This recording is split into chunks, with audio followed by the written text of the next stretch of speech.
پیغمبر اسلام مبارک فرمایي بختور سړی در وښیم هغه دی چې کور یې خپل او کشاده اخلاص او دومره دی چې د ډېر عزت پکې خوندي کېږي ورسې وګوري ډېر کورونه شته که څه هم کور د ده دی په واده کې دی پر دا کوڅه و ګلۍ کې ټینټ لګولی خیمه لګولی یا کله خدا مه کوي فوتګي وسوله از موږ خپل الحمدلله مسجدان دغونه شته مسجدانو کې د فاتحو یو ترتیب شته الله دې موږ وبخښي موږ دې معاف کړي مسجد د فاتحې دپاره نه دی سنت طریقه به دا وه چې نکاح به په مسجد کې کېدله او فاتحه به په کورو کې اخیستل کېدله از موږ اوس رسم جلا سولو نکاح مې په کورو کې سوله او فاتحه مې په مسجدو کې سوله بیا چې د چا ماجت هغه د ځان سره اخبار هم راخستی اخبار به ګوري که اخبار نه اوس د فیسبوک زامن دي فیسبوک ګوري تو که دا نن څنګه ورته پروت ښه زورور بالښت هم ورته پروت دي ولې نو پوښتنه ولې نو وایم ماجت حاجي صاحب جوړ کړی دی ماجت حاجي صاحب د چا کور خپل پیغمبر مبارک فرمایي دا بختور سړی دی یو علامه یې دا ده دویمه خبره دا د پیغمبر علیه السلام مبارک فرمایي چې د ده پړوسي همسایه ښه سړی الله پر پیش کړی د غم په ورځ په غم کې په ښه ورځي په شادۍ په ورځ په شادۍ کې په ښه ورځي ښایسته مطلب بیټک و میهمانخانه لري چې کله ستا په کور کې میلمانه ډېر شو بیا د خپل کور در خلاص کړي د خپل بیټک و میهمانخانه در خلاص کړي ستا میلمانه وایي دلته راولي د شپې دلې که پروا نه لري ستې کره واده دی یا خدا مکه غم دی نو دلته دا ستا میلمانه به زما پر کور باندې سي څومره ښه خوند کوي دا چې ستا و څنګ ته هندو یي لا به د زړه شکر ووځي چې الحمدلله څومره ښه سړی دی دا زموږ بازار کې سارا خدای شان نه سارا والا خو در معلومېږي راغم بیا انشاءالله بیان کوم سارا والا کې بیا دا ښه ښایسته غټ بیټک لري نه درکوي بیا که ښایسته بیټک لري دوه درې دي نو خو هغه ښه بیټک یې کل کړی دی کمزورې به تا تر خلاص کړی یا په برنډه کې یو شی در راوار کړي بیا تا ته وایي ګوره دا دې صفا بیټک په لاس در کوم لکه کرایدار صفا بیټک په لاس در کوم غالۍ به نه راخېره نه شیشې به نه راخېره نه د الله رسول فرمایي بختور سړی هغه دی چې یو ښه همسایه ولري اوس به ته وایې چې ښه همسایه نو ته خپل کار کوه زه به خپل کوم چې د کوم چا کورونه د محمد رسول الله د کور سره هغه بختور و که نو هو د کوم چا کور د ابوبکر صدیق د کور څنګ ته بختور و که نو د عمر فاروق رضی الله تعالی د کور څنګ ته راځه تر امام ابو حنیفه پورې راځه تر امام بخاري او تر امام مسلم پورې دا کومه خبره ده ډېره غټه خبره ده اشه په دا اول زمانه کې درو شایم د چا کور د سدیس د کور څنګ ته شنو خبره کې غټه د شوریم د حذیفه د کور څنګ ته یا قاضي فضل الله صاحب در یاد کما یا محترم جمیل صاحب در یاد کما خو به دوی ما پر ځان زور ولې ما چې بیا بچو کو یو دا مره یاد وا هغه په تانه د خوشاله شکر ایستا و څنګه نه صحیح سلو دا غس زموږ شبه بزرګان تقی عثماني صاحب راوخ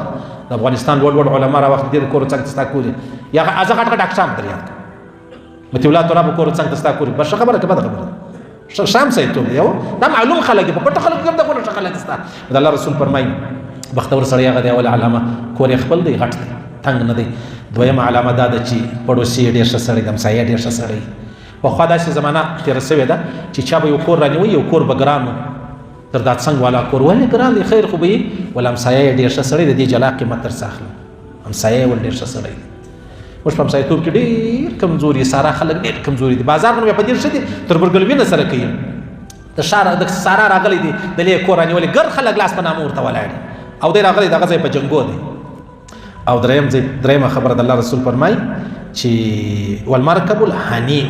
ښه زوروره سوارلي ولري د بختور سړي درېیمه علامه ده ښه زوروره سوارلي ولري خوندوره هغه سایکل دی هغه موټر سایکل دی هغه رکشه ده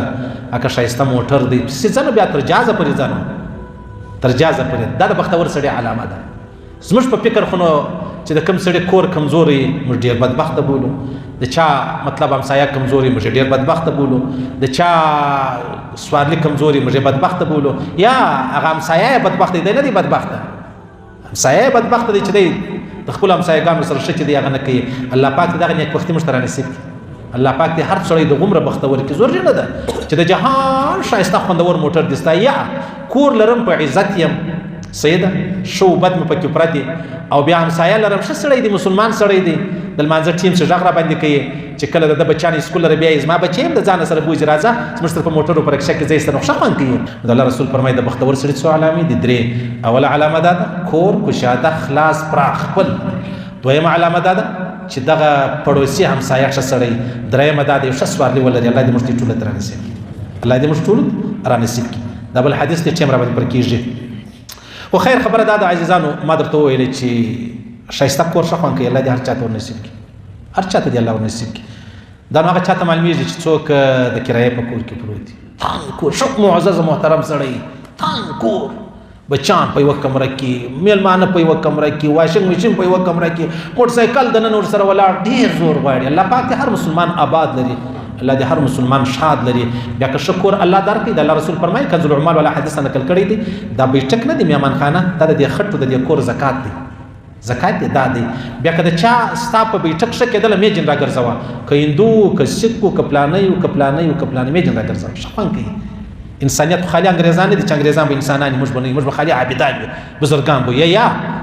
دا عبادت د انسانیت سره ښه خوند کوي چې انسانیت هم سړی ولري او بیا عبادت هم کوي، دا ډېر ښه خوند کوي. نو په موږ کې خالی عبادت سته، په انګریزانو کې خالی انسانیت سته. انسانیت او عبادت سره یو ځای کې ولاړ د جنت هغه اعلی مرتبه ته ورسېدي. خیر الله دې ویل اولاد قبول منظور وګرځي. الله دې خپل احکامات د جناب نبی کریم مبارک صلی الله علیه وسلم طریقې را نصیب کړي. الله پاک دې د بدمرغۍ وساتي، الله دې د شقاوت وساتي. چې کومې د بختور سړي علامې دي هغه دې الله پاک په هر مسلمان ته نصیب کړي. الله دې پر دې تورو موږ غریبان عاجزان ټول عالم انسانیت ته پر دې تورو مرګونه را نصیب کړي چې مرو دا وایي لا اله الا الله محمد رسول